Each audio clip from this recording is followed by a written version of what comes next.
नमस्कार दोस्तों, स्वागत है हमारे YouTube चैनल भक्ति एक ज्ञानांश में। जैसा कि हम जानते हैं कि हम जैसा करेंगे वैसा ही भरेंगे।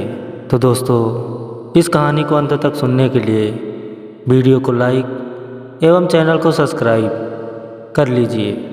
तो मित्रों, एक समय की बात है, एक गांव में बहुत ही धार्मिक पंडित रहते थे। वह गांव के मंदिर में पूजा पाठ करते थे और वहीं रहा करते। वह लोगों को एक ज्ञान की शिक्षा दिया करते थे और जीवन जीने का सही तरीका बताते थे। और जो भी मंदिर आता, संत महाराज उसे एक बात जरूर कहते थे, बोया पेड़ बबूल का आम कहाँ से पाओगे। अर्थात जो जैसा कर्म करेगा वैसा ही फल यहीं ही भोगना पड़ेगा।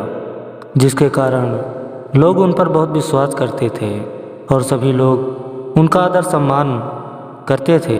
जिसके कारण संत महाराज की गाथा दूर दूर तक फैली हुई थी। संत महाराज की एक ज्ञान की बातें दूसरे गांव में रहने वाले दो चोरों को पता चली। वह संत महाराज की बातों से सहमत नहीं थे। उन चोरों ने विचार बनाया कि क्यों ना संत महाराज से मिला जाए और उनकी बातों को झूठा साबित किया जाए। ऐसा विचार करके वह दोनों चोर भेष बदलकर उसी मंदिर में जा पहुँचे। जब चोरों ने संत महाराज को देखा तो उन्हें प्रणाम किया और उनसे एक ज्ञान की बातें बताने को कहा। तो संत महाराज ने हर बार की तरह कहा, बोया पेड़ बबूल का आम कहाँ से पाओगे। अर्थात जिसकी जैसी करनी होगी उसको ऐसे भरनी होगी। यह बात सुनकर दोनों चोरों को एक बार फिर संत महाराज से सहमत नहीं हुए। उन चोरों ने कहा, यह कैसे हो सकता है कि जो जैसा करता है उसको ऐसा ही भरना पड़ता है, क्योंकि इस देश में अनेक ऐसे व्यक्ति हैं जो लोगों का मुफ्त के धन पर ऐश कर रहे हैं, फिर भी उन्हें तो कोई दुख तकलीफ नहीं हुआ और ऐसे व्यक्ति आराम से ज़िंदगी जी रहे हैं। लेकिन संत महाराज अपने बातों से नहीं हटे और बोले, अगर आप लोग मेरे साथ कुछ दिन रह जाओ तो मैं इस बात को साबित कर दूंगा। दोनों चोरों ने खुशी खुशी संत महाराज के साथ कुछ दिन रहने के लिए तैयार हो गए। संत महाराज के मंदिर के पीछे एक खाली बगिया थी। उन दोनों को दो हिस्सों में बांट दिया और बोले, आज से आप लोग इस बाग में काम करोगे और जैसा मैं कहूँगा वैसा ही आप लोग करना। दोनों चोरों ने हामी भर दी। इसके बाद संत महाराज ने दोनों को बगिया करने के सारे नियम उन चोरों को बताया। इसके बाद दोनों चोर बगिया में काम करने के लिए जुट गए।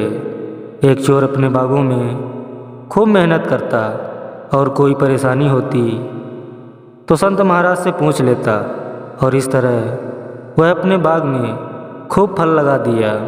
जबकि दूसरा चोर अपने बागों में थोड़ा सा भी मेहनत नहीं करता था और जब बागों में थोड़े से मेहनत करके किसी तरह बीज को बो दिया और कुछ महीनों बाद दोनों चोरों की फसल तैयार होने का समय आया तो संत महाराज ने सोचा, क्यों न इन दोनों की फसल देख आऊं कि किसकी फसल कैसी हुई है। इसके बाद संत महाराज बाग पर पहुँचे तो देखा कि पहले वाले चोर की बगिया काफ़ी अच्छी है, जबकि दूसरे वाले चोर के बगिया में नाम मात्र की बगिया है। कहीं कहीं लगे हैं, कहीं वह भी नहीं है। जिसको देखकर संत महाराज उन दोनों चोरों को कहा, देखो जैसा किया है उसकी वैसी ही फसल लगी हुई है। अर्थात जिसने अपने बाग में जितना अच्छा काम किया उसकी फसल सबसे अच्छी लगी है। तो आप लोग समझ गए होंगे कि जैसा बोया है वैसा ही अब आपको काटना होगा। संत जी की बात सुनकर एक चोर को तो समझ में आ गया कि संत जी सही कह रहे हैं, जबकि दूसरा चोर बोल पड़ा कि संत महाराज, आप ही बताइए कि मुझे बगिया करना नहीं आता, इसलिए मेरी फसल अच्छी नहीं हुई है। किंतु मैं पहले चोर था, मैं पहले खूब चोरी किया करता और हमेशा खुश रहता।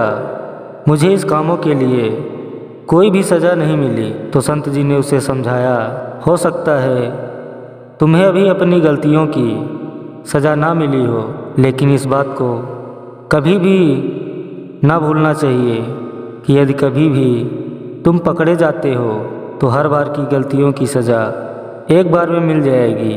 तो तुम क्या करोगे?